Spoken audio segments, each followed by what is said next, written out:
also a colleague from DC Improv, and actually she's from South Florida, which is where came from, and where I did not learn the English there. Let's give a hand to Jamie! Yeah. Thank you. So you guys look like a understanding crowd, so I think I can come out of the closet and say that I am a vegan. Sorry, Gina. I am a vegan. It's just another word for low maintenance. That's what vegan is. Does everyone know what vegan is? I was scoping around. I was like, I might have to define what vegan is for this crowd, but I'm going to skip it because you all should know. But I'm not going to get on any soapbox here, okay? Let's just all agree that meat is murder and move on, okay? So yes, I grew up in the cultural epicenter that is South Florida. Growing up in South Florida is interesting. By interesting, I mean fucking awful. I grew up around the corner from both a retirement home and a strip club. Since most of the retirees were former strippers, they formed a little mentorship program. You know, old people, they're always trying to pass on their wisdom to the next generation.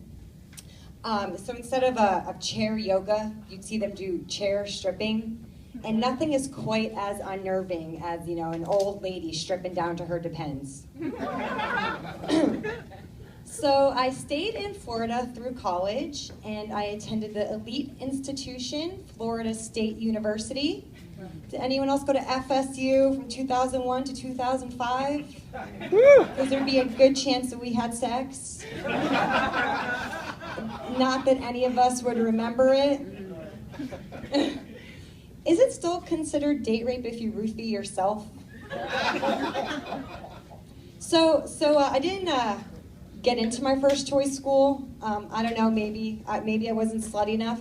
I was just the right amount of slutty for FSU. At least that's what the admissions officer said.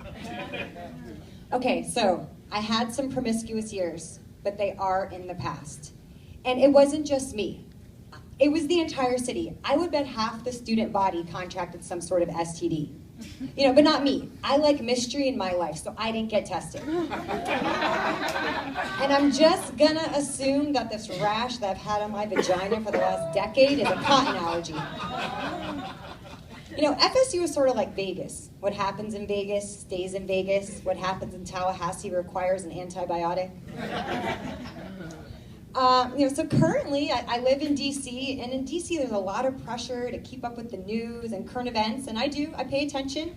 I read Lena Dunham's Twitter account, and I would say I definitely would consider myself a feminist, and I think we all need feminism, at least until men also do pole dancing for exercise.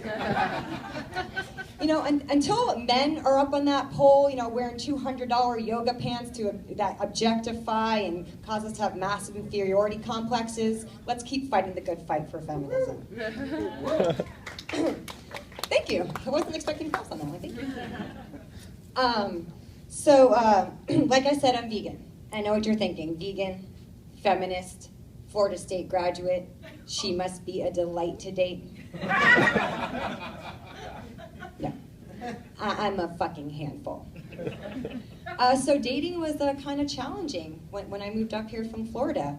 The first guy I dated was a hipster. What a rare breed the hipster is, right? We don't have hipsters in South Florida. We have cokehead surfers.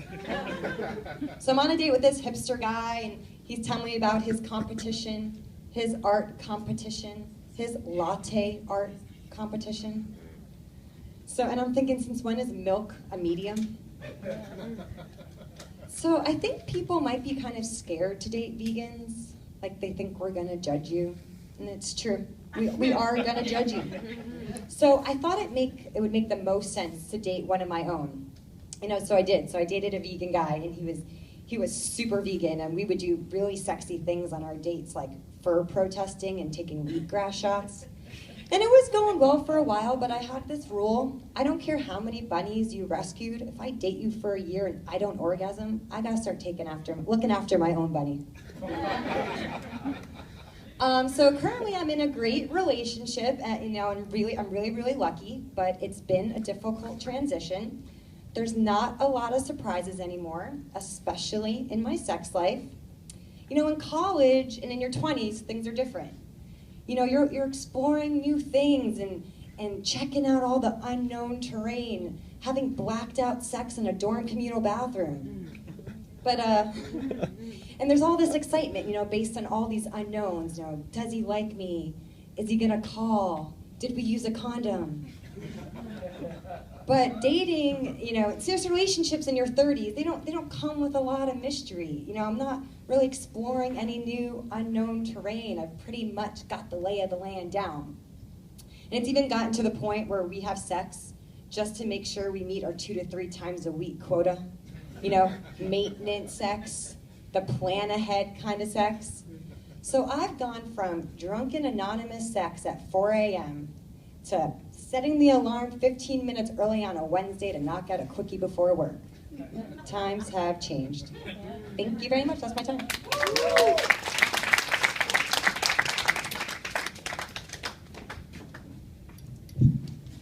Give it up for Jamie. Jamie, if you're ever looking for a lady date, I like vegan. So, yeah. I still got you. You're my side girl, Cassie. So up next,